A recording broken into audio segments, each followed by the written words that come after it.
श्रीहरये नमः। नारायण अखिलगुरो भगवन्नमस्ते। सच्चिदानन्दरूपाय विश्वोत्पत्त्यादिहेतवे तापत्रयविनाशाय श्रीकृष्णाय वयं नुमः। സർവത്ര ഗോവിന്ദനാമ സങ്കീർത്തനം. ഗോവിന്ദ ഗോവിന്ദ. നമ്മള് 53-ാമത്തെ ദശകത്തിൽ ബലരാമൻ ധേനുകാസുരനെ വധിച്ച കഥയാണ് പറഞ്ഞത്. അങ്ങനെ ധേനുകാസുരനെ വധിച്ച് ധാരാളം പനമ്പഴങ്ങളും കൊണ്ടാണ് ഗോപന്മാരും മറ്റും വീട്ടിലേക്ക് തിരിച്ചെത്തിയത്. അതെല്ലാം അനുഭവിച്ചുകൊണ്ടിരുന്ന ഗോപന്മാർ ജീവേതി ജയേതി, ജയിച്ചുവാണാലും ജീവിച്ചാലും ആയുഷ്മാനായി തീർന്നാലും എന്ന് പറഞ്ഞ് അനുഗ്രഹിച്ചു. ഇനിയും ഭഗവാന്റെ ആ വീര്യപരാക്രമങ്ങൾ പ്രകടിപ്പിക്കേണ്ട സന്ദർഭങ്ങൾ ഉണ്ടല്ലോ. ഇതിൽ ആദ്യം തന്നെ കാളിയൻ എന്ന സർപ്പം, ആ സർപ്പം എന്തുകൊണ്ടാണ് യമുനയിൽ വന്നു വീണത് എന്നുള്ളത് സൂചിപ്പിക്കുകയാണ്. അതിനുശേഷം ഗോകുലത്തിൽ നിന്ന് വന്നതായ ഗോപന്മാരും പശുക്കളും ഒക്കെ വെള്ളം കുടിച്ചതോടുകൂടി അവരൊക്കെ മരിച്ചു വീണു. അവയൊക്കെ വീണ്ടും തന്റെ അമൃത കണ്ണുകൊണ്ട് ഉയർത്തി എഴുന്നേൽപ്പിച്ചു. ആ ഭാഗം മാത്രമാണ് ഈ ദശകത്തിൽ വർണ്ണിക്കുന്നത്. ഇപ്പൊ മെയിനായിട്ട് എന്താന്ന് വെച്ചാല് കാളിയൻ കാളിന്തിയിൽ വരാനുണ്ടായ കാരണം എന്നാണ്. അതാണ് ഇതിന്റെ ബാക്ക്ഗ്രൗണ്ട് ആയിട്ട് പറയുന്നത്. നമ്മുടെ ഭാഗവതത്തില് കാളിയമദനം കഴിഞ്ഞിട്ടാണ് ഈ സന്ദർഭം. പരീക്ഷിച്ച് ചോദിക്കുകയാണ്, എന്തുകൊണ്ടാ കാളിയൻ കാളിന്തിയിൽ വന്നിരുന്നത് എന്ന് ചോദിച്ചപ്പോഴാണ് കഥ പറഞ്ഞത്. ഇവിടെ മുൻകൂട്ടിയെ കഥ പറഞ്ഞുകൊണ്ടാണ് തുടങ്ങുന്നത്. അതാണ് വ്യത്യാസം. ഇതില് ശാലിനി എന്ന വൃത്തമാണ് ആദ്യം തന്നെ എന്തുകൊണ്ടാണ് കാളിയനെ ഇവിടേക്ക് വരേണ്ടി വന്നത് എന്നുള്ളത് 2 ശ്ലോകങ്ങളിലായിട്ട് വർണ്ണിച്ചു. കാളിയന് കാളിന്തിയിൽ വരാനുണ്ടായ കാരണം 2 ശ്ലോകങ്ങളിലാണ് വർണ്ണിച്ചത്. നോക്കിക്കോളാം. സൗധരിന്നാമപൂർവം കാളിന്ദ്യന്തർ ദ്വാദശബ്ദം തപസ്യൻ മീനൗറാദേ സ്നേഹവാൻ ഭോഗലോലേ താർഷ്യം സാക്ഷാത് ഐക്ഷദാഗ്രേ കദാചിത്. തത്സേവോത്കഃ സൗഭരിഃ നാമ പൂർവം കാളിന്ദ്യന്തഃ ദ്വാദശാബ്ദം തപസ്യൻ മീനവ്രാദേ സ്നേഹവാൻ ഭോഗലോലേ താർക്ഷ്യം സാക്ഷാത് ഐക്ഷത അഗ്രേ കദാചിത്. ഇതൊക്കെയാണ് ചില പദങ്ങള്. പൂർവം പണ്ടൊരു കാലത്ത് സൗഭരി നാമ, സൗഭരി എന്ന പേരായൊരു മഹർഷി ഉണ്ടായിരുന്നു. അദ്ദേഹം എങ്ങനെയാണ്?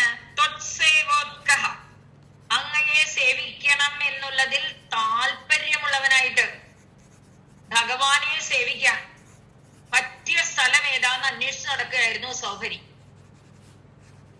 വീട്ടിലിരുന്നാല് തടസ്സങ്ങൾ ഉണ്ടാകാം. സാധാരണ എല്ലാവരും കാട്ടിൽ ചെന്നാണ് തപസ് ചെയ്യുക. കാടും സ്ഥലമായതുകൊണ്ട് പലതരത്തിലും ജനസ്പർശം ഉണ്ടാകാൻ എളുപ്പമാണ്. ആരെയുമായിട്ട് അറ്റാച്ച്മെന്റ് പാടില്ല, ഭഗവാനിൽ മാത്രമായിരിക്കും തന്റെ ശ്രദ്ധ എന്ന് വിചാരിച്ചുകൊണ്ട് എന്ത് ചെയ്തു? കാളിന്തി ജലത്തിന്റെ ഉള്ളിൽ, യമുനാ ജലത്തിന്റെ ഉള്ളിൽ, യമുനയിൽ വന്നിട്ടാണ് തപസ്. അവിടേക്കൊന്നും ആരും വരില്ലല്ലോ. വെള്ളത്തിൽ ഇറങ്ങി അദ്ദേഹത്തിന്റെ തപസ്സിനെ മുടക്കാൻ ആരും വരില്ലല്ലോ എന്നായിരുന്നു ധാരണ. പ്രാരബ്ധം ആരെ വിട്ടുകളയും? ആരെയും വിട്ടുകളയില്ല. പ്രാരബ്ധം ഉണ്ടെങ്കിൽ അത് അനുഭവിച്ചേ പറ്റൂ. ഇവിടെ എന്ത് ചെയ്തു? കാളിന്ത്യന്തഃ, ദ്വാദശാബ്ദം, അബ്ദം എന്ന് പറഞ്ഞാൽ വർഷം, ദ്വാദശാബ്ദം 12 വർഷക്കാലം തപസ്യന്, തപസ് ചെയ്യുന്നവനായിരുന്നു. തപസ്യൻ എന്ന സദൃപ്രത്യം. ആ സമയത്ത് ഭോഗലോലേ മീനൗറാദേ, വെള്ളത്തിന്റെ ഉള്ളില് മീൻ കുഞ്ഞുങ്ങളും, മീനുകളും, വലിയ മീനുകളും മീൻ കുഞ്ഞുങ്ങളും ഒക്കെ ആയിട്ട് അവരൊക്കെ ഭോഗലോലേ എന്ന് പറയാണ്, വിഷയസുഖം അനുഭവിച്ച് രസിച്ച് തന്റെ കുഞ്ചും കുട്ടികളൊക്കെ ആയിട്ട് സന്തോഷമായിട്ട് കഴിയുന്ന ആ മീനക്കൂട്ടങ്ങളെ കണ്ടു. മീനുകളെ കണ്ടു എന്നാണ് കാര്യം.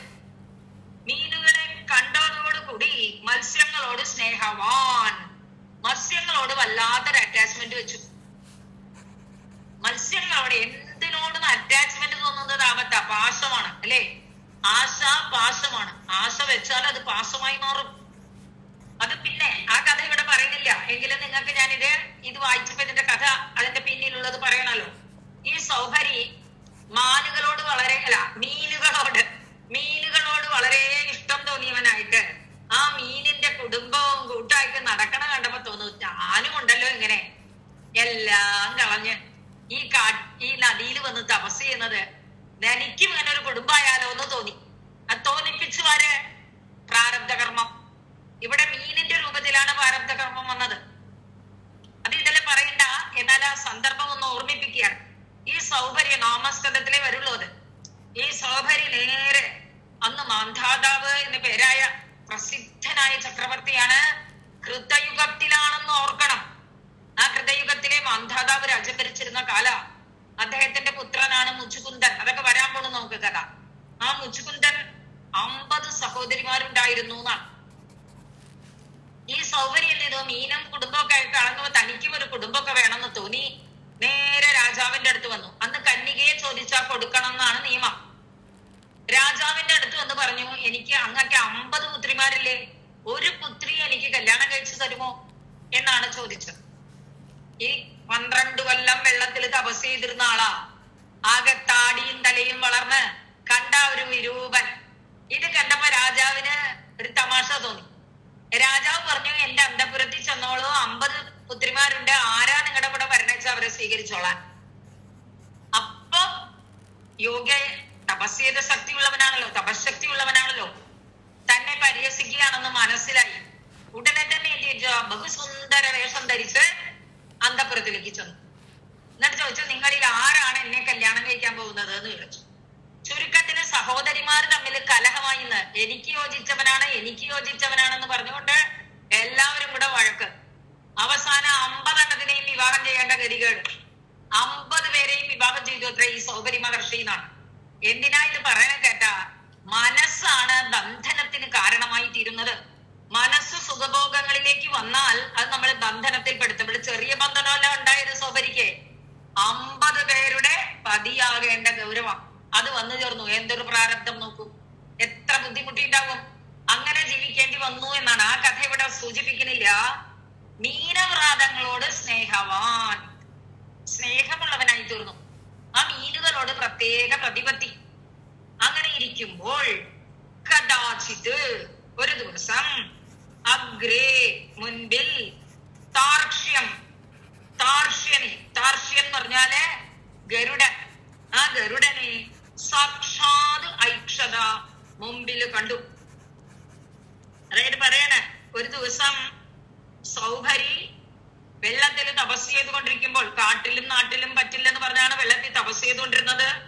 പക്ഷെ അവിടെ മത്സ്യങ്ങളുമായിട്ടുള്ള സ്നേഹബന്ധത്തിൽ പെട്ടുപോയി. മനസ്സാണ് ബന്ധകാരണം എന്ന് സൂചിപ്പിക്കാൻ വേണ്ടിയിട്ടാണ് ഈ കഥ പറഞ്ഞത്.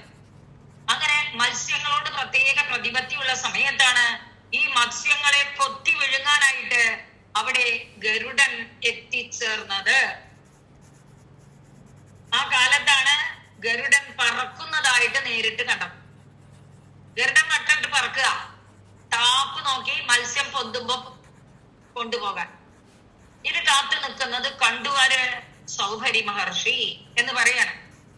പൂർവം സൗഭരി നാമ ത്വത്സേവോത്കഹ കാളിന്ത്യന്തഃ ദ്വാദശാബ്ദം തപസ്യൻ ഭോ ഭോഗലോലേ മീനവ്രാതേ സ്നേഹവാൻ കദാചിത് അഗ്രേ താർക്ഷ്യം സാക്ഷാത് ഐക്ഷത. ഐക്ഷത എന്ന് ലങ് ലകാരം ആത്മനേപതി, ഈക്ഷുധാതുവിന്റെ ലങ്. കദാചിത് ഒരിക്കൽ.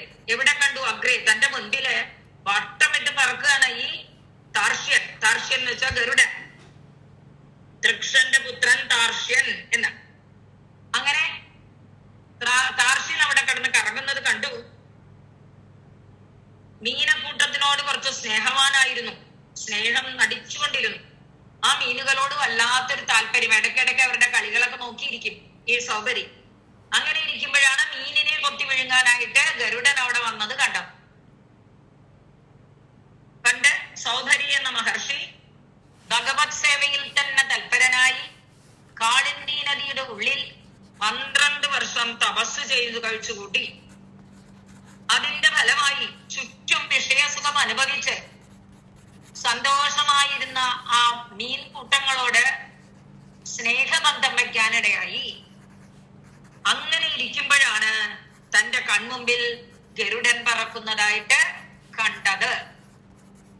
പൂർവം സൗഭരിഹി നാമ തത്സേവോത്കഃ കാളിന്ത്യന്തഃ ദ്വാദശാബ്ദം തപസ്യന് ഭോഗലോലേ മീനവ്രാതേ സ്നേഹവാൻ കദാചിത് അഗ്രേ താർക്ഷ്യം സാക്ഷാത് ഐക്ഷത.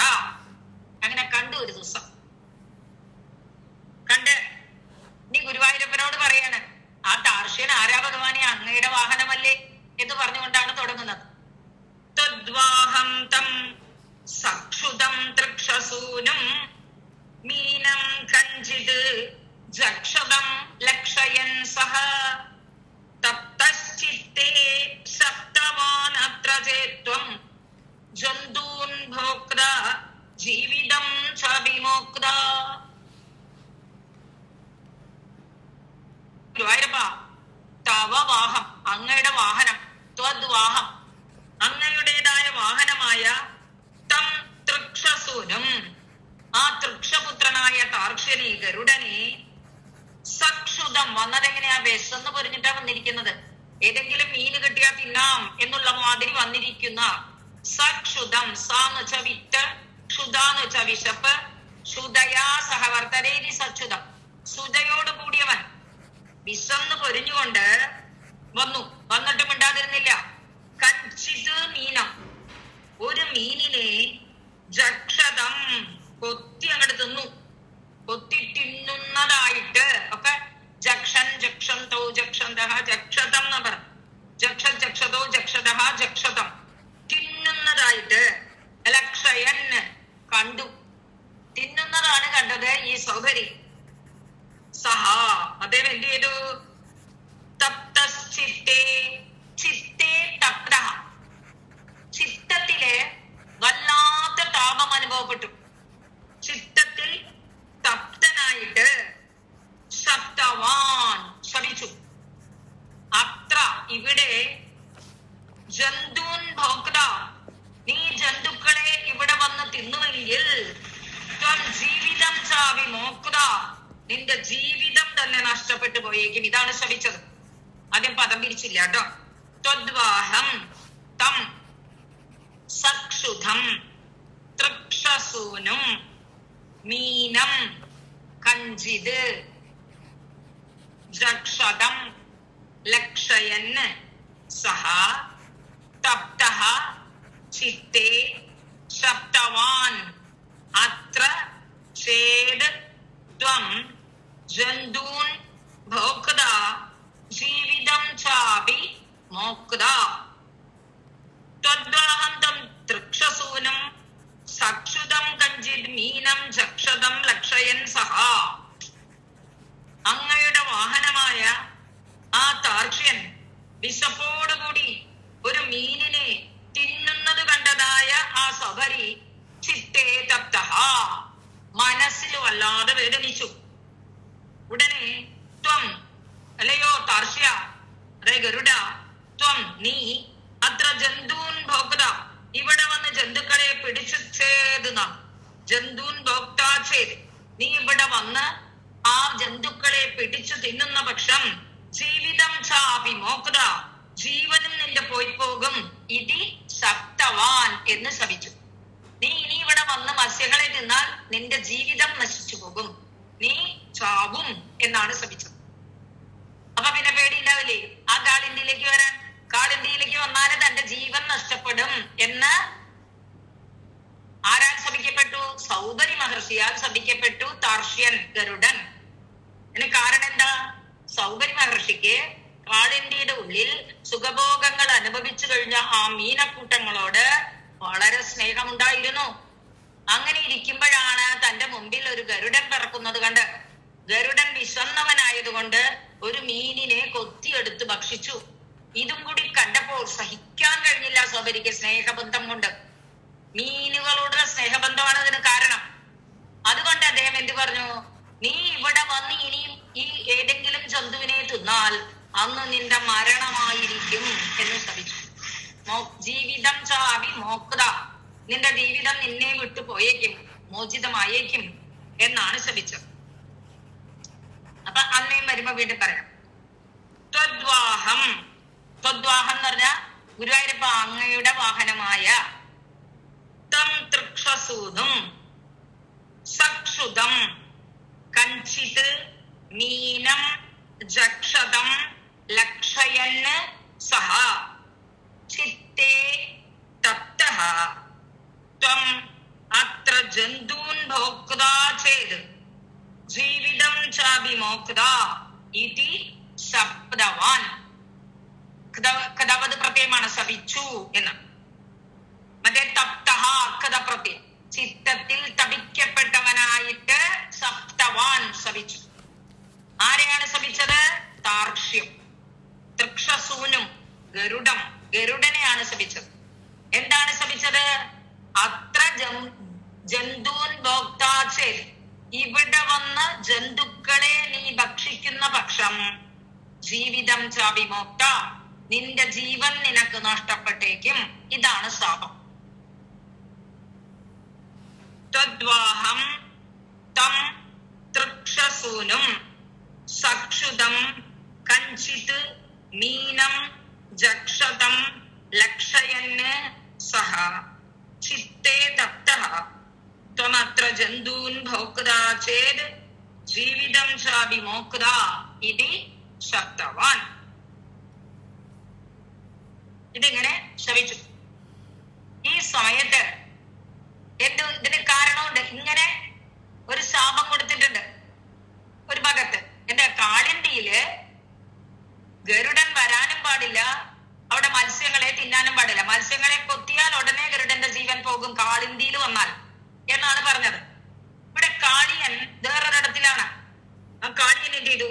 തസ്മിൻ കാലേ കാളിയക്ഷേളദർപ്പാത് സർപ്പാരാദേ കൽപ്പിതം ഭാഗമശ്നൻ തേന ക്രോധാത്വത്പദാംഭോജഭാജ പക്ഷക്ഷിപ്തഃ തദ്ദുരാഭം പയോഗാത്. സന്ദർഭങ്ങളൊക്കെ വരണമല്ലോ.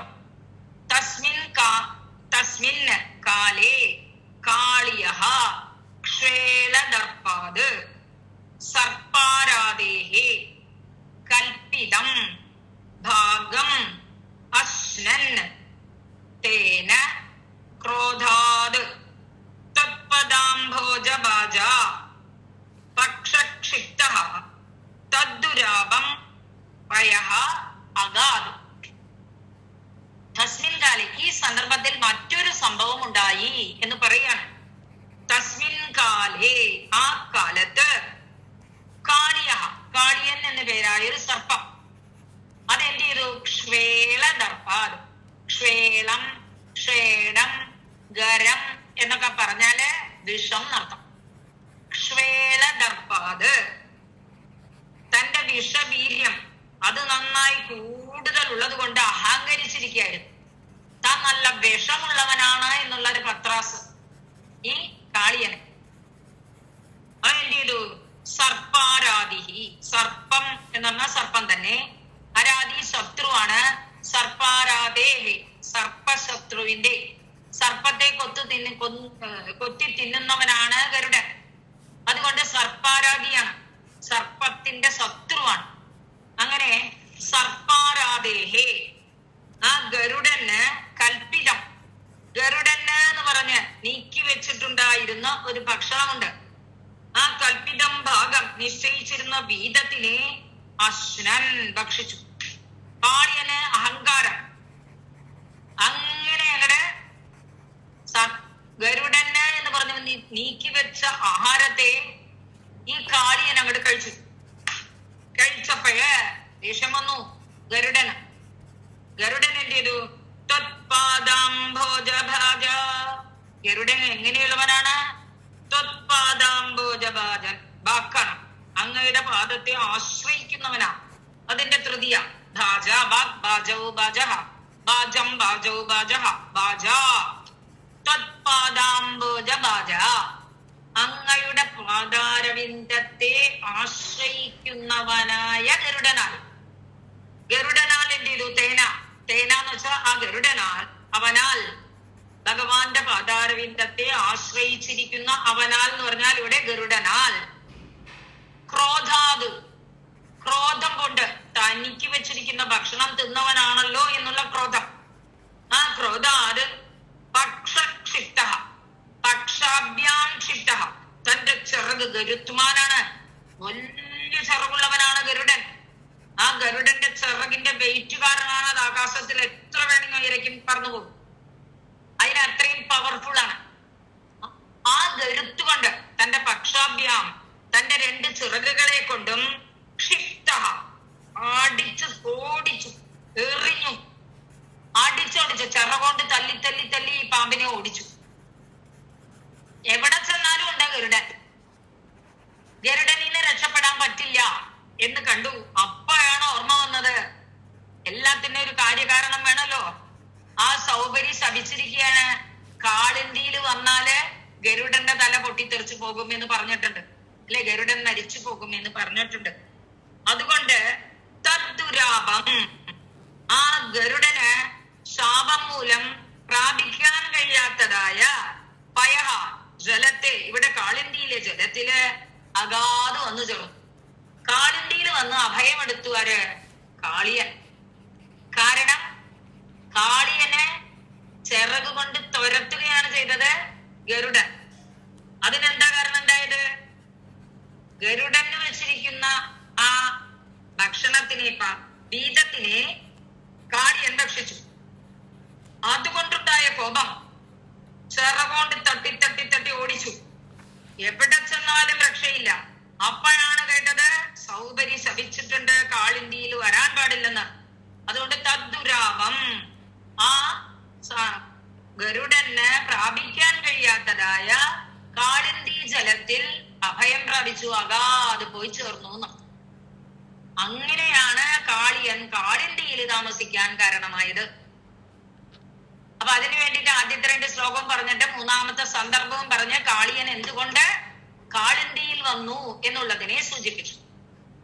തസ്മിൻ കാലേ കാളിയഃ ശ്വേലദർപ്പാത് സർപ്പാരാദേഹേ കൽപ്പിതം ഭാഗം അശ്നന് തത്പദാംബോജഭാജ തേന ക്രോധാത് പക്ഷക്ഷിപ്തഃ തദ്ദുരാപം പയഃ അഗാധ് പക്ഷാഭ്യാം ക്ഷിപ്തഃ പക്ഷക്ഷിപ്തഃ. ആ കാലത്ത് വർദ്ധിച്ച വിഷവീര്യമുള്ളതായ കാളിയൻ അഹങ്കരിച്ച് സർപ്പങ്ങൾ ഗരുഡനായി സമർപ്പിച്ച ബലി സ്വയം ഭക്ഷിച്ചു. ഭഗവാന്റെ പാദദാസനും ഭഗവാന്റെ വാഹനവുമായ ആ ഗരുഡൻ കോപിച്ച് തന്റെ ശക്തമായ 2 ചിറകുകളെ കൊണ്ട് കാളിയനെ അടിച്ചു ഓടിച്ചു. പ്രാണരക്ഷാർത്ഥം കാളിയൻ ശാപം മൂലം ഗരുഡന് പ്രവേശിക്കാൻ കഴിയാത്ത കാളിന്തിയില് അഭയം പ്രാപിച്ചു. ഇതാണ് സന്ദർഭം. അങ്ങനെയാണ് കാളിയൻ കാളിന്തിയിൽ വന്നത് എന്ന്.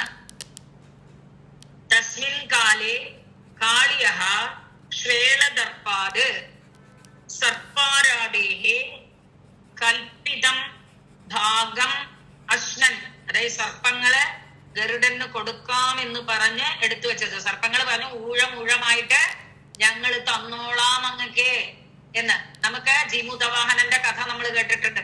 ജീമൂതവാഹനൻ തന്റെ ശരീരം സർപ്പങ്ങൾക്ക് ശംഖചൂഡന് വേണ്ടി കൊടുത്ത കഥയൊക്കെ. അതായത് അങ്ങനെ അവർ പറഞ്ഞിരുന്നു. പക്ഷെ കാളിയൻ എന്ത് ചെയ്തു? ആ ചെറു സർപ്പങ്ങളെയൊക്കെ വിഴുങ്ങി തിന്നു. അപ്പോഴാണ് ദേഷ്യം വന്നത് ഗരുഡൻ.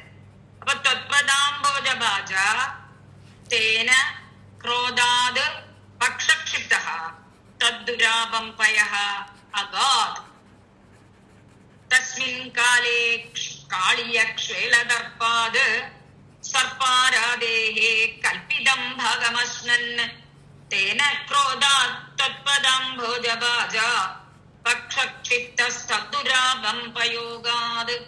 ഇവിടെ പയഹാനേ പറഞ്ഞുള്ളൂ, ജലം എന്നേ പറഞ്ഞുള്ളൂ. ഇവിടെ കാളിന്തിയിലെ ജലത്തിൽ അഭയം പ്രാപിച്ചു. അത് നമുക്ക് അതിന്റെ മുമ്പിലുള്ള കഥ അറിയുന്നത് കൊണ്ട് അതുമായിട്ട് ഇവിടെ ചേർത്തി പറഞ്ഞു.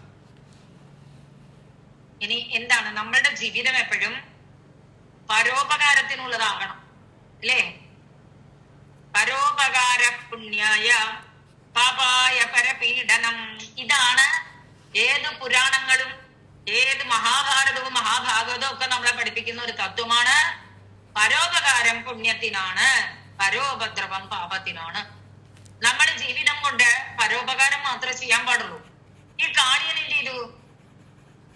ഗരുഡന് പ്രവേശിക്കാൻ പറ്റാത്തതായ കാളിന്തിയിൽ വന്നിരുന്നിട്ട് ഉപകാരം ചെയ്തില്ലെങ്കിൽ പോട്ടെ, ഉപദ്രവം ചെയ്യാതിരിക്കണ്ടേ? പക്ഷെ അവൻ അവന്റെ ദുഷ്ട സ്വഭാവം പുറത്തേക്കെടുത്തു. എന്ത് ചെയ്തു? പ്രാണികൾക്ക് അവനെ കൊണ്ട് ഉപദ്രവം മാത്രമേ ഉണ്ടായുള്ളൂ. അപ്പൊ ഭഗവാന്റെ കരുണാകടാക്ഷം അവിടെ ആവശ്യമായി വന്നു എന്ന് പറയാൻ വേണ്ടി പറയണം. നോക്കിക്കോളട്ടോ.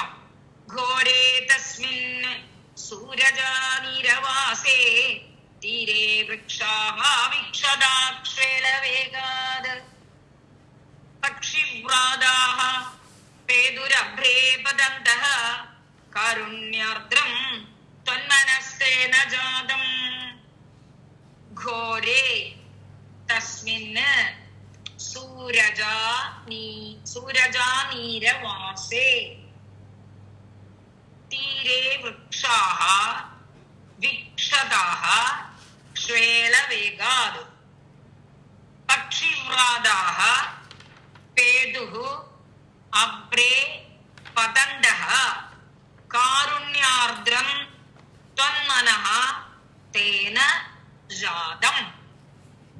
ഘോരേ തസ്മിൻ, ഘോരനാണവൻ, ക്രൂരനായ അവൻ, ആ കാളിയൻ. സൂരജാനീരവാസേ, എവിടെ വസിക്കുന്നത്? സൂരജാനീരത്തിൽ. സൂരജാനീരവാസേ, കാളിന്തിയുടെ ജലത്തിലാണ് വാസമാക്കിയിട്ടുള്ളത്. അപ്പൊ എന്താണ്? ക്രൂരനായ കാളിയൻ കാളിന്തി വെള്ളത്തിൽ താമസമാക്കിയപ്പോൾ അയാൾക്ക് മിണ്ടാതിരുന്നാ മതി. തന്റെ തനി സ്വഭാവം പുറത്തേക്കെടുത്തു. അതുകൊണ്ടാണ് ക്ഷേളവേഗാത്, അവന്റെ ആ വിഷവീര്യം കൊണ്ട് തീരെ വൃക്ഷാഃ വിക്ഷതാഃ, തീരത്തുള്ള വൃക്ഷങ്ങളൊക്കെ ഉണങ്ങി കരിഞ്ഞുപോയി. വിക്ഷതാഃ, എല്ലാ വൃക്ഷങ്ങളും പട്ടുപോയി. കാരണം ഇതിന്റെ വിഷക്കാറ്റടിച്ചിട്ട്, വിഷക്കാറ്റടിച്ച് തീരത്തിലുള്ള വൃക്ഷങ്ങളൊക്കെ ഉണങ്ങിപ്പോയി. അതോടുകൂടി നിർത്തിയില്ല അവൻ. ആ വിഷക്കാറ്റങ്ങോട്ട് മേലിലേക്ക് പോയപ്പോഴ് അബ്രേ പതന്തഃ, പതന്തോ പതന്തഃ, പറക്കുന്ന അർത്ഥം. ഇവിടെ അബ്രേ പതന്തഃ, ആകാശത്തിലൂടെ പതിക്കുന്ന പറക്കുന്ന പക്ഷിവ്രാതാഃ, ആ പക്ഷി സമൂഹങ്ങളെല്ലാം പേതുഹു, നിലത്തേക്ക് മലർന്നടിച്ചു വീണു വിഷക്കാറ്റുകൊണ്ട്. ആകാശത്തിൽ കൂടുന്ന പറക്കുന്ന പക്ഷികൾക്ക് പോലും ഇവന്റെ വിഷക്കാറ്റിനാൽ മരണമാണ് ഉണ്ടായത്. ഇതൊക്കെ കണ്ടപ്പോഴ് തേന, ഇതൊക്കെ കണ്ട സമയത്ത് ഹേ ഗുരുവായൂരപ്പ, ത്വന്മനഃ, അങ്ങയുടെ മനസ്സ് കാരുണ്യാർദ്രം ജാതം, കാരുണ്യം കൊണ്ട് അലിഞ്ഞില്ലേ, അങ്ങക്ക് ദയ തോന്നിയില്ലേ? തീരത്തിലുള്ള വൃക്ഷങ്ങളൊക്കെ നശിച്ചു.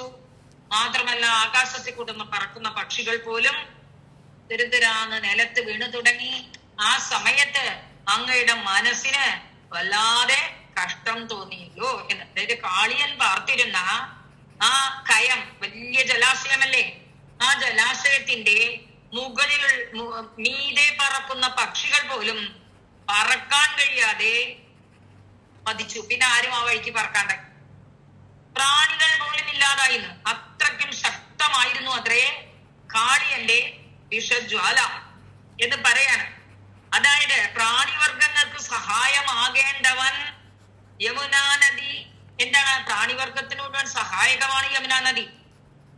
കുടിക്കാനും കുളിക്കാനും വസ്ത്രമലക്കാനും കൃഷിസേചനം ചെയ്യാനും എല്ലാത്തിനും ഉതകുന്ന ഈ യമുനാ നദി ഇപ്പൊ വിഷലിപ്തമായപ്പോൾ ഒരു ഉപകാരവും ഇല്ലാതായി തീർന്നു. അപ്പൊ അതെന്താണ്? അതിന്റെ കാരണം ആരാ? ഈ കാളിയനാണ്. ജന്തുവോ മനുഷ്യരോ ആരോ ആയിക്കോട്ടെ, വെള്ളത്തിനെ ദുഷിപ്പിക്കുക എന്നുള്ളത് വലിയ പാപമാണ് അല്ലെ? വെള്ളത്തിലെ ദുഷിപ്പിക്കുന്നവന് നരകം എന്താണെന്ന് നമ്മൾ പഞ്ചമത്തിലെ നരകത്തിൽ പഠിച്ചു. പരോപകാരപ്രദമായതൊക്കെ പുണ്യമാണ്, പരോപദ്രവമായാൽ എല്ലാവും പാപം. അപ്പൊ ജനങ്ങൾക്ക് മുഴുവൻ സുലഭമായിട്ടുള്ള പ്രകൃതി വിഭവമാണത്. അതിനെ നശിപ്പിക്കാൻ പാടോ? പക്ഷെ ഭഗവാന്റെ കാരുണ്യം മുറ്റെടുത്തു. കാരണം ഭഗവാൻ അത് ആരൊക്കെ കുറ്റം ചെയ്യുന്നുവോ അതൊക്കെ നിരോധിക്കാൻ വേണ്ടി ജനിച്ച നിരോധം എന്ന ദശമത്തിലെ കഥാഭാഗമാണ് നമ്മൾ ഇവിടെ ചിത്രീകരിച്ചുകൊണ്ടിരിക്കുന്നത്. ഭഗവാൻ അതിനെ ഇല്ലാതാക്കും. അതിനു വേണ്ടിയിട്ടുള്ള ശ്രമം. അതുകൊണ്ട് ഭഗവാന്റെ മനസ്സിൽ കാരുണ്യം ഊറ്റെടുത്തു എന്ന് പറയുകയാണ്. ഘോരേ തസ്മിന് സൂരജാനീരവാസേ ശ്വേളവേഗാത് തീരെ വൃക്ഷാഃ വിക്ഷതാഃ അബ്രേ പതന്തഃ പക്ഷിവ്രാതാഃ പേതുഃ തേന ത്വന്മനഃ കാരുണ്യാർദ്രം ജാതം. ആദ്യത്തില് ഘോരനായ ആ കാളിയൻ കാളിന്ദി നദിയിൽ വസിക്കുമ്പോൾ അവന്റെ വിഷവീര്യം കൊണ്ട് തീരത്തുള്ള വൃക്ഷങ്ങളൊക്കെ കരിഞ്ഞുപോയി. ആകാശത്തിൽ പറക്കുന്ന പക്ഷികൾ നിലത്ത് പിടഞ്ഞു വീണു മരിച്ചു. അതുകൊണ്ട് ഇതൊക്കെ കണ്ടതായ ഹേ ഗുരുവായൂരപ്പ, അങ്ങയുടെ മനസ്സ് കാരുണ്യപൂരിതമായി. ഭഗവാൻ എപ്പോഴും കരുണക്കടലാണ്. താപത്തെ തീർക്കുന്നതാണ് ഭഗവാന്റെ ലക്ഷ്യം. അപ്പൊ ഇതിനെ എങ്ങനെയെങ്കിലും ശരിപ്പെടുത്തണം എന്ന് തീരുമാനിച്ചു. ആ സമയത്ത് ഒരു ദിവസം ഇതിങ്ങനെയൊക്കെ കാളിന്തിയിൽ ഇതൊക്കെ നടന്നുകൊണ്ടിരിക്കുന്നു. ഭഗവാൻ വൃന്ദാവനത്തിൽ നിന്ന് പുറപ്പെട്ടു. തന്റെ താമസ സ്ഥലമായ അമ്പാടിയിൽ നിന്ന് പുറപ്പെട്ടു. എവിടേക്ക്? താമസിക്കുന്ന സ്ഥലം ഗോകുലം തന്നെയാണല്ലോ, പശുക്കളുടെ തൊഴുത്താണല്ലോ. അവിടുന്ന് അങ്ങോട്ട് പുറപ്പെട്ട് നേരെ ഒപ്പം 32 കുട്ടികളുണ്ടായിരുന്നു എന്നാ പറയുന്നത്. 32 പേരാ വന്നത്. അന്ന് നോക്കി ബലരാമൻ കൂടെ ഇല്ല. എന്താ കാരണം എന്ന് ആചാര്യന്മാർ പറയും. കാളിയനെയാണ് ധ്വംസിക്കാൻ വരാൻ പോകുന്നത്. കാളിയൻ എന്ന് പറഞ്ഞാൽ സർപ്പമാണ്. ഈ ബലരാമനാണെങ്കിൽ സർപ്പം തന്നെയാണല്ലോ, അനന്തനാണല്ലോ. തന്റെ വംശത്തിൽപ്പെട്ട ഒരുത്തനെ നശിപ്പിക്കുന്നത് തനിക്ക് കാണാൻ വയ്യ എന്ന് വിചാരിച്ചിട്ടായിരിക്കണം ബലരാമൻ എന്ന് ഇവരുടെ കൂടെ ഇല്ല.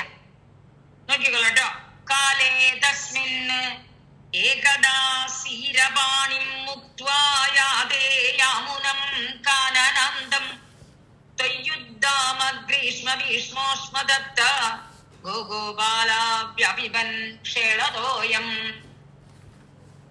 കാലേ തസ്മിന് ഏകദാ സീരപാണിം മുക്ത്വാ യാതേ യാമുനം കാനനാന്തം ത്വയ്യുദ്ധാമ ഗ്രീഷ്മ ഭീഷ്മോഷ്മദത്ത ഗോഗോപാലാഹ വ്യാപിബൻ ക്ഷേളതോയം എന്ന് പറയാണ്. ഒരു ദിവസം എന്ത് ചെയ്തു? സീരപാണിം മുക്ത്വാ. സീരപാണിയെ വിട്ടിട്ട്, സീരപാണി എന്ന് പറഞ്ഞാൽ കലപ്പ കയ്യിലേന്തിയതായ ബലരാമൻ. ഇവിടെ പറയാണ് മുസലപാണി, സീരപാണി, ഹലധരൻ എന്നൊക്കെ പേര്.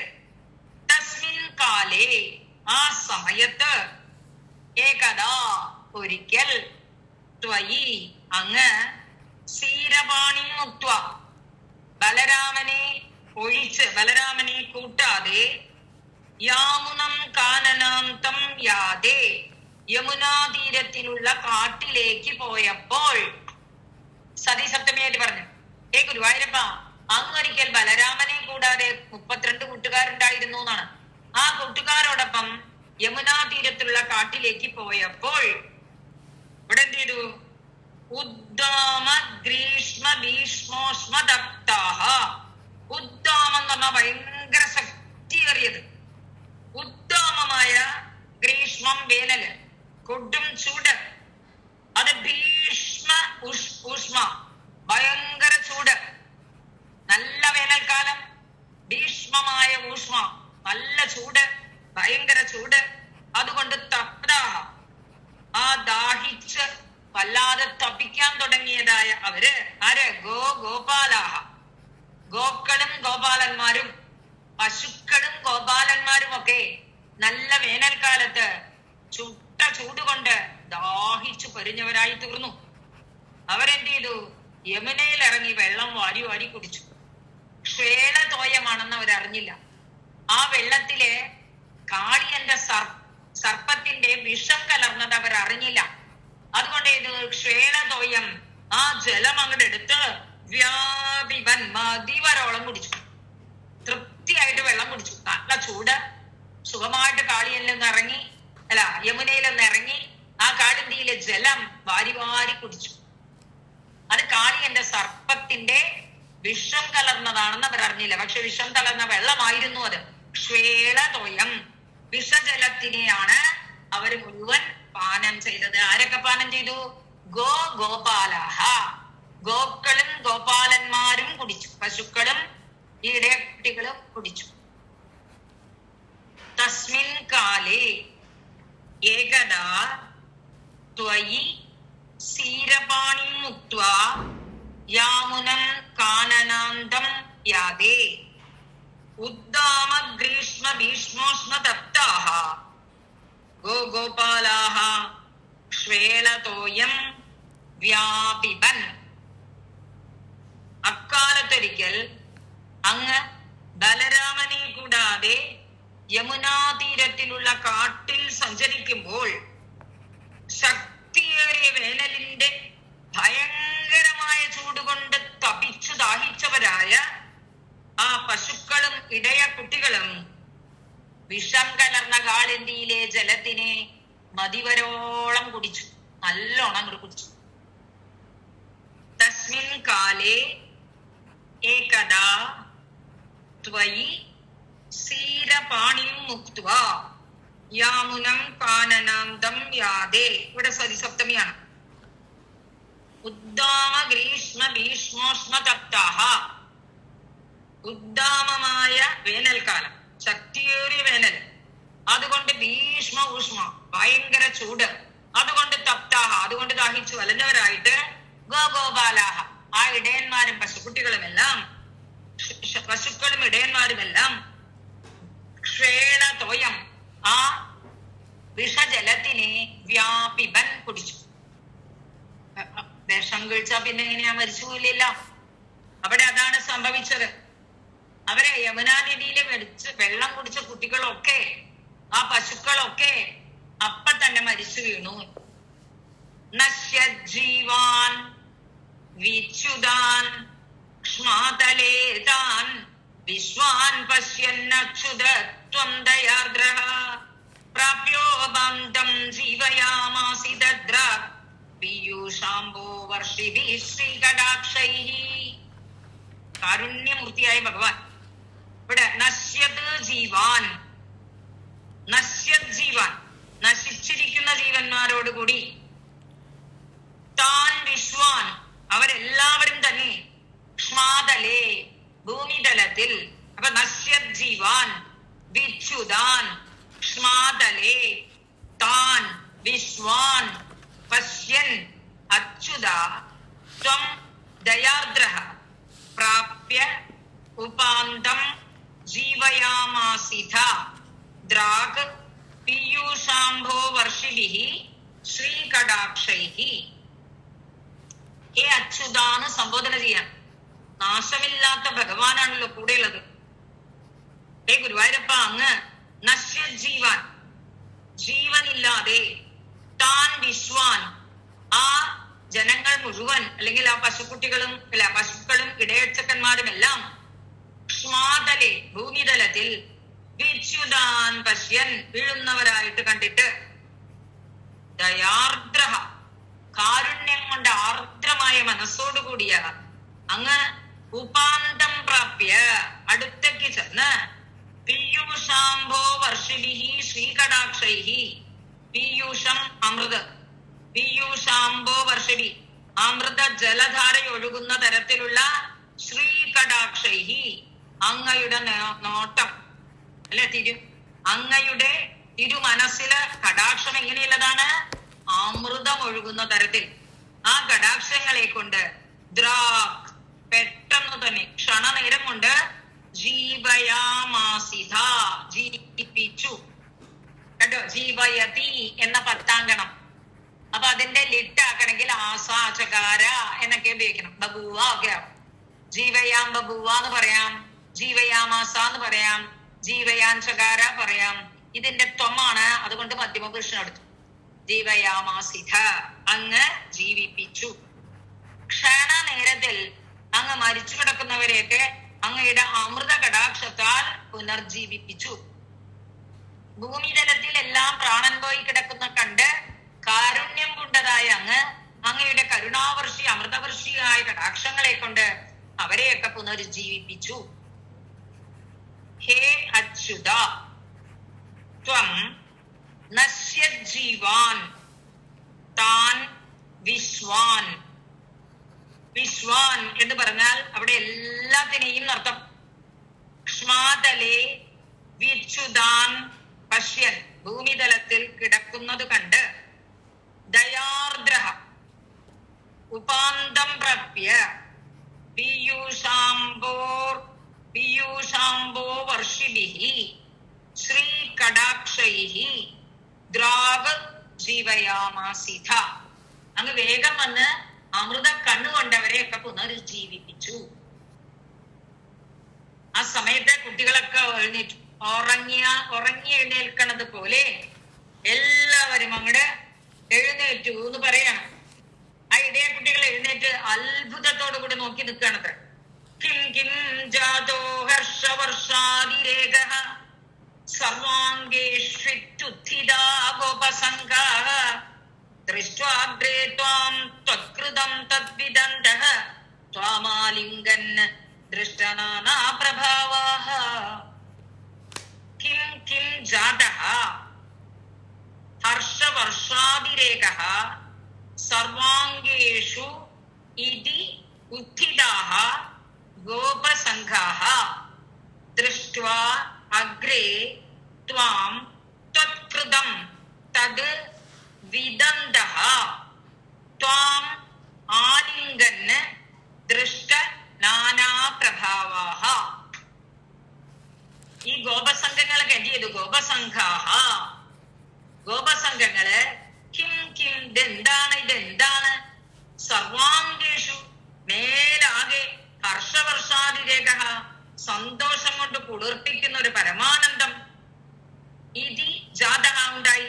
സർവാംഗങ്ങളിലും ഒരു പരമാനന്ദ അനുഭവം തോന്നുന്നുണ്ടല്ലോ. ഇതി ഉത്ഥിതാഹ എല്ലാവരും ഉറങ്ങിയ പോലെ എഴുന്നേറ്റു. ഒരു പരമാനന്ദ വർഷം കൊണ്ടെന്ന പോലെയാണ് എല്ലാവരും എഴുന്നേറ്റത്. എഴുന്നേറ്റപ്പോഴെന്ത് ചെയ്തു? ദൃഷ്ട്വാഗ്രേ ത്വാം. ഹേ ഗുരുവായൂരപ്പ, ത്വാം അഗ്രേ ദൃഷ്ട്വാ അങ്ങയെ മുമ്പിൽ കണ്ടിട്ട്. അപ്പൊ അവർക്കറിയാം എന്താണ് കാരണം. ദൃഷ്ട നാനാ പ്രഭാവാഹ അങ്ങയുടെ കുറെ പ്രഭാവങ്ങളെ അവർ കൺകൂടെ കണ്ടിട്ടുള്ളവരാ അല്ലേ.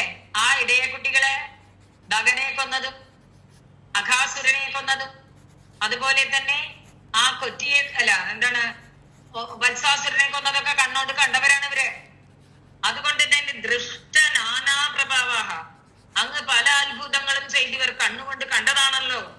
അതുകൊണ്ട് തത് ഈ ആനന്ദം തോന്നിക്കുന്നത് ത്വത്കൃതം വിദന്തഃ അങ്ങയാൽ ചെയ്യപ്പെട്ട അങ്ങയുടെ ലീലയാണ് എന്ന് അറിഞ്ഞ് ത്വാം ആലിംഗൻ അങ്ങയെ വന്ന് കെട്ടിപ്പിടിച്ചു ഈ ഇടയക്കുട്ടികൾ. ഇടയക്കുട്ടികളുടെ എന്താണ്? മേലാകെ കുളിർപ്പിക്കുന്ന ഒരു പരമാനന്ദം എന്നിങ്ങനെ എഴുന്നേറ്റ് നോക്കിയപ്പോൾ ത്വാമഗ്രതേ ദൃഷ്ട്വാ അഗ്രത മുമ്പില് അങ്ങയെ കണ്ടപ്പോൾ അങ്ങയുടെ പ്രഭാവം ഇതിനു മുമ്പ് കണ്ടു മനസ്സിലാക്കിയ അവര് അങ്ങ് തന്നെയാണ് ഇതിന് കാരണം എന്ന് വിചാരിച്ചുകൊണ്ട് അങ്ങയെ ആലിംഗനം ചെയ്തു ഗുരുവായൂരപ്പ എന്ന് പറയാണ് പട്ടതിരി. ഗോപസംഘാഹ ഗോപസംഘങ്ങൾ കിം കിം ശരീരം മുഴുവൻ ഹർഷവർഷാതിരേക, ഒരു ആനന്ദപുളകം തോന്നുന്നുണ്ടല്ലോ. ഇതി ഉത്ഥിതാഹ എന്ന് പറഞ്ഞുകൊണ്ട് എഴുന്നേറ്റു. ത്വാം അഗ്രേ ദൃഷ്ട, അങ്ങയെ മുമ്പിൽ കണ്ടപ്പോൾ, ദൃഷ്ട നാനാപ്രഭാവാഹ, അങ്ങയുടെ പ്രഭാവങ്ങളൊക്കെ കണ്ണുകൊണ്ട് കണ്ടവരാണല്ലോ. തത്വത്കൃതം വിദന്തഃ, ഈ പ്രവൃത്തിയും അങ്ങയുടെ ഒരു ലീലയാണ് എന്ന് തിരിച്ചറിഞ്ഞ് ത്വാം ആലിംഗൻ, അങ്ങയെ ആലിംഗനം ചെയ്തു ഗുരുവായൂരപ്പ എന്ന് പറയാം. ഗോപസംഗാഹ കിം കിം സർവാംഗേഷു ഹർഷവർഷാതിരേകഃ ജാതഃ ഇതി ഉത്ഥിതാഹ ത്വാം അഗ്രേ ദൃഷ്ട്വാ ദൃഷ്ടനാനാപ്രഭാവാഹ തത് ത്വത്കൃതം വിദന്തഃ ത്വാം ആലിംഗൻ. ആലിംഗത്, ആലിംഗതാം, ആലിംഗൻ എന്ന് ലംഘലകാരം. വിദൻ വിദന്തൗ വിദന്തഃ എന്ന് ശത്രുപ്രത്യയം, ദൃഷ്ട്വ എന്ന് ക്രാന്തപ്രത്യയം. ദുഷ്ടനാനാപ്രഭാവാഹ അല്ലെ, പലതരത്തിലുള്ള പ്രഭാവങ്ങൾ കണ്ടവരാണ് ആര്? ഗോപന്മാര്. ദൃഷ്ടമാണ് നാനാപ്രഭാവങ്ങൾ, ആരാലാണോ അവർ എന്ന് ബഹുർവീഹി എവിടെ വന്നു. പിന്നെ ഉത്ഥിതാഹ കൃതപ്രത്യമാണ്, എഴുന്നേറ്റു നിന്നവരായിട്ട്. ജാതഹാവും കൃതപ്രത്യം തന്നെ കേട്ടോ. ഈ പശുക്കൾ എന്ത് ചെയ്തു? ഗാവശ്ചൈവം ലബ്ധജീവാക്ഷണേന സ്ഫീതാനന്ദാഹ ത്വാം ച ദൃഷ്ട്വാ പുരസ്താദ് ദ്രാഗാവബൃഹു സർവദോ ഹർഷബാഷ്പം വ്യാമുഞ്ചദ്യോ മന്ദമുദ്യന്നിനാദഃ. അങ്ങനെ ഇടയ കുട്ടികള് എന്തൊരു പരമാനന്ദം എന്ന് തോന്നി മുമ്പിൽ ഭഗവാനെ കണ്ട് ഇതിനു മുമ്പുള്ള പ്രഭാവങ്ങളൊക്കെ അറിഞ്ഞവരായിട്ട് ആലിംഗനം ചെയ്തു. ഈ പശുക്കൾ എന്ത് ചെയ്തു പറയണ? ഗാവഹ ച ഏവം ലബ്ധജീവാഹ ക്ഷണേന സ്ഫീതാനന്ദാഹ ത്വാം ച ദൃഷ്ട്വാ പുരസ്താദ് ദ്രാഗ് ആവവൃഹു സർവദഃ ഹർഷബാഷ്പം വ്യാമുഞ്ചന്ത്യഃ മന്ദം ഉദ്യന്നിനാദാഹ.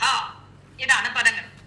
ഗാവഹാച, ഈ പശുക്കളാകട്ടെ, ഏവം ഇപ്രകാരം പശുക്കളും, ലബ്ധജീവാഹ ജീവൻ തിരിച്ചു കിട്ടിയവരായി, എപ്പോൾ? ക്ഷണേന നിമിഷങ്ങൾക്കുള്ളിൽ ജീവൻ വന്നവരായിട്ട്, സ്ഫീതാനന്ദാഹ, സ്ഫീതം എന്ന് പറഞ്ഞാൽ വർദ്ധിച്ചത്, പെരുത്ത ആനന്ദത്തോടു കൂടി, ത്വാം പുരസ്താദ് ദൃഷ്ട്വാ അങ്ങയെ മുമ്പിൽ കണ്ടിട്ട്, ദ്രാഗ് ആവവൃഹു വേഗം ഓടി വന്നു.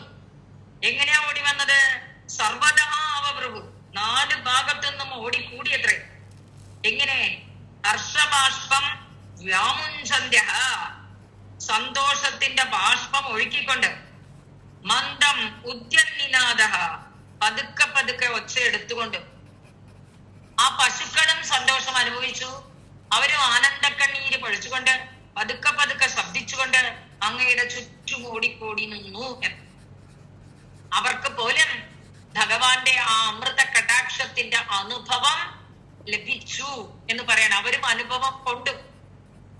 ഏവം ഗാവഹ ച ക്ഷണേന ലബ്ധജീവാഹ സ്ഫീതാനന്ദാഹ ത്വാം ച പുരസ്താദ് ദൃഷ്ട്വാ ഹർഷബാഷ്പം വ്യാമുഞ്ചന്ത്യഃ മന്ദം ഉദ്യന്നിനാദാഹ ദ്രാഗ് സർവദഃ ആവവൃഹു.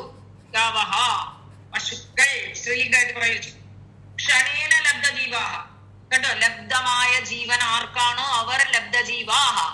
അവിടെ ഈ സമാസം വന്നു. സ്ഫീതാനന്ദാഹ, വർദ്ധിച്ചമായ ആനന്ദം ആർക്കുണ്ടോ അവർ സ്ഫീതാനന്ദന്മാർ, അല്ലെങ്കിൽ വർദ്ധിച്ച ആനന്ദം എന്ന് 2 വാക്കുള്ളൂ അവിടെ. സ്ഫീതാനന്ദാഹ എന്ന് ഗാവഹ എന്നുള്ളതിന്റെ വിശേഷണമാണ്. അപ്പൊ സ്ഫീതം ആനന്ദം, യാസാം താഹ സ്ഫീതാനന്ദാഹ, വർദ്ധിച്ചുവന്ന ആനന്ദം ആർക്കുണ്ടോ അവർ. ഹർഷബാഷ്പം, സന്തോഷത്തിന്റെ ബാഷ്പത്തിനെ, വ്യാമുഞ്ചന്ത്യഃ, കണ്ണിൽ നിന്ന് ഒഴുക്കിക്കൊണ്ട്, മന്ദം ഉദ്യന്നിനാദ, പതുക്കെ പതുക്കെ ശബ്ദമുണ്ടാക്കിക്കൊണ്ട്, ദ്രാഗ് ചുറ്റും, പെട്ടെന്ന് സർവദഃ ചുറ്റും, ആവവൃഹു വളഞ്ഞു. പശുക്കളൊക്കെ ഓടി വന്ന് കണ്ണീരൊലിപ്പിച്ച് അങ്ങയുടെ ചുറ്റും നിന്നുവല്ലോ എന്ന്.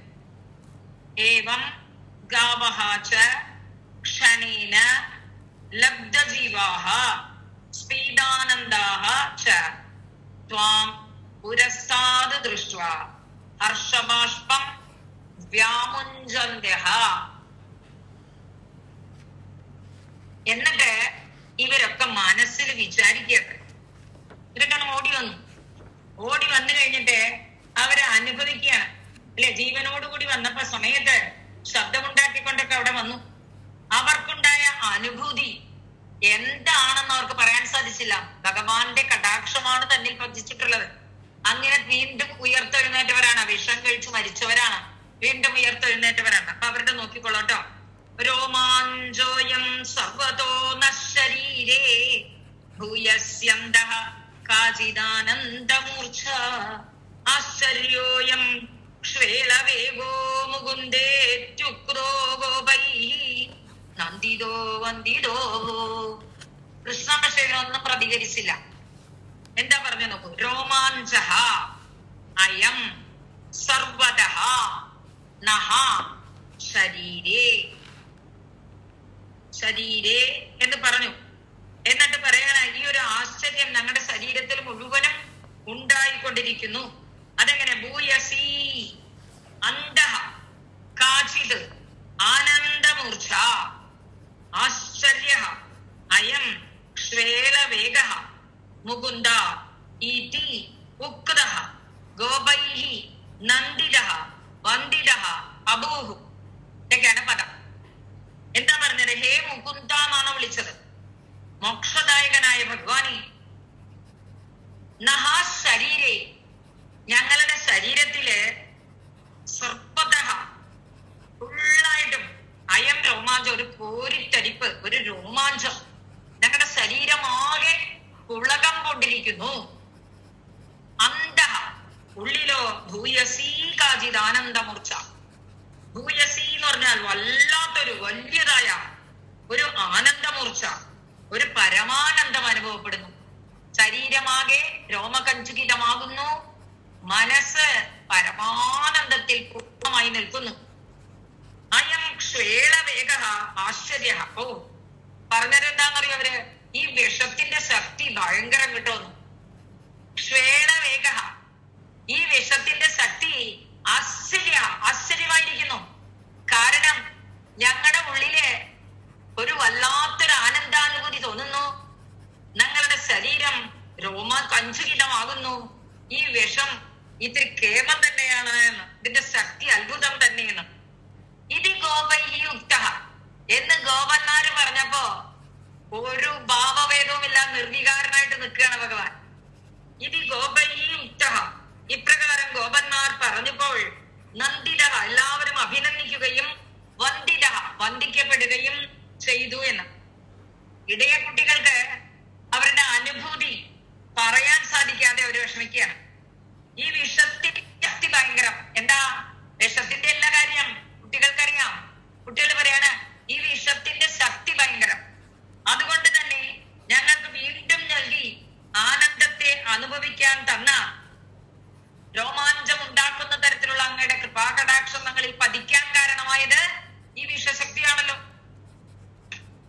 അതുകൊണ്ട് ഞങ്ങൾക്ക് എത്ര നന്ദി വാക്കുകൾ പറയണമെന്ന് അറിയില്ല എന്ന് ഭഗവാനെ അഭിനന്ദിച്ചു, വന്ദിച്ചു.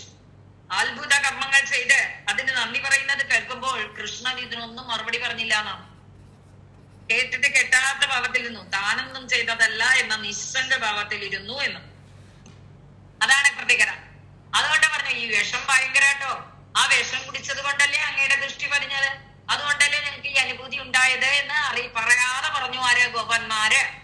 അവര് പറയുമ്പോ പബ്ലിക്കായിട്ട് പറഞ്ഞു ഈ വിഷത്തിന്റെ ശക്തി അത്ഭുതം എന്നാണ് അവർ പറഞ്ഞത്.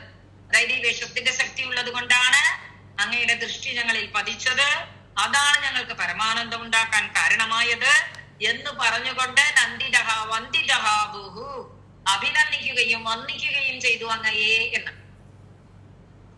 ഹേ മുകുന്ദ, നഹ ശരീരേ സർവതഃ അയം രോമാഞ്ചഃ അന്തഃ ഭൂയസി കാചിത് ആനന്ദമൂർച്ഛ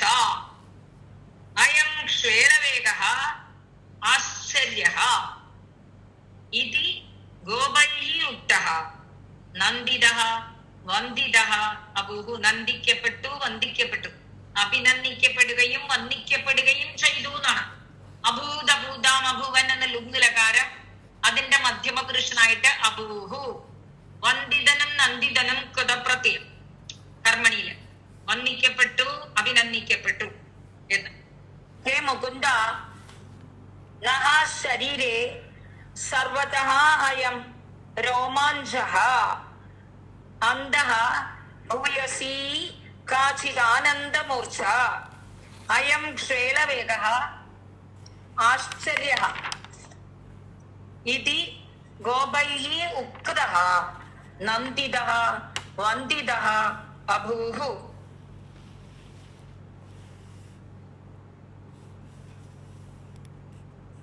ഇനി അടുത്ത ശ്ലോകം നോക്കാം, 10ാമത്തെ.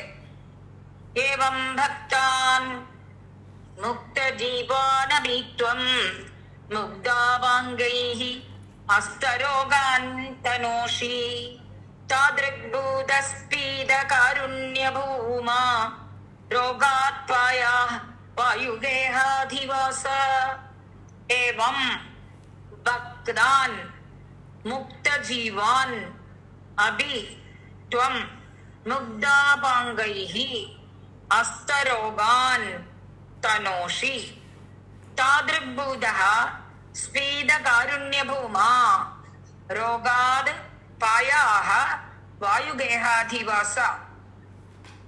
ഏവം ഇപ്രകാരം ഭക്താൻ മുക്തജീവാൻ അഭി മരിച്ചുപോയിട്ടും ഭക്തജനങ്ങളെ മുഗ്ധാപാംഗൈഃ തന്റെ മനോഹരമായ കടാക്ഷങ്ങളാൽ അസ്തരോഗാൻ തനോഷി ജീവൻ കൊടുത്ത് മോചിപ്പിച്ചിരിക്കുന്നു.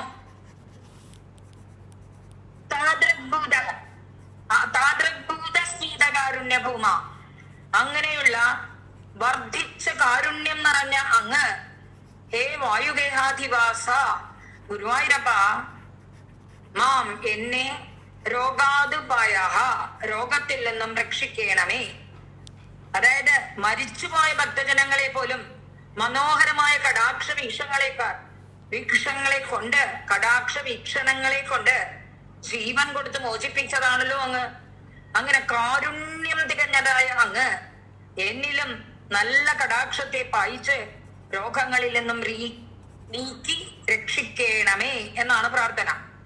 ഏവം ഭക്താൻ മുക്തജീവാൻ അഭി ത്വം മുഗ്ധാപാംഗൈഃ അസ്തരോഗാൻ തനോഷി താദൃഗ്ഭൂതസ്പീദകാരുണ്യഭൂമാ ത്വം ഹേ വായുഗേഹാധിവാസ മാം രോഗാത് പായാഹ. ഏവം ഭക്താൻ മുക്തജീവാൻ അഭി ത്വം മുഗ്ധാപാംഗൈരസ്തരോഗാൻ തനോഷി താദൃഗ്ഭൂതസ്പീദകാരുണ്യഭൂമാ രോഗാത്വായാ വായുഗേഹാധിവാസ. ശ്രീമദ് ഭാഗവതത്തിലെ 15ാം അധ്യായത്തിന്റെ ഒടുവിലായിട്ടാണ് സൗഭരിയുടെ കഥ വർണ്ണിച്ചിട്ടുള്ളത്. പക്ഷെ അത് 17ാമത്തെ അധ്യായത്തിലാണ് സൗഭരിയുടെ കഥ. നമുക്ക് നേരത്തെ തന്നെ സൗഭരി കഥ പറഞ്ഞുകൊണ്ട് കാളിയൻ കാളിന്തിയിൽ വരാനുണ്ടായ കാരണവും അതുപോലെ ഗരുഡന് കിട്ടിയ ശാപത്തിന്റെ കാരണവും രണ്ടും അങ്ങോട്ട് വർണ്ണിച്ചുകൊണ്ട് തന്നെ ഭഗവാൻ ശ്വേളതോയം ആ വിഷജലം കുടിച്ചതായ തന്റെ അനുചരന്മാരെ മുഴുവൻ അമൃത കണ്ണ് വായിച്ച് രക്ഷപ്പെടുത്തിയതുമായ കഥയാണ് ഈ 54ാമത്തെ ദശകത്തിലെ പ്രതിപാദ്യം. ഇത് ഭഗവാന്റെ പാദങ്ങളിൽ സമർപ്പിച്ചുകൊണ്ട് നമുക്ക് ഇന്നത്തെ ഈ ക്ലാസ് ഇവിടെ അവസാനിപ്പിക്കാം. ജഹൃഷു പശുപാസ്തു ദുഷുർമുനയോ വവൃഷു കുസുമാനി സുരേന്ദ്രഗണാഃ ത്വയി നൃത്യതിമാരുതഗേഹപദേ പരിപാഹി സമാം ത്വമദാന്തഗദാഃ.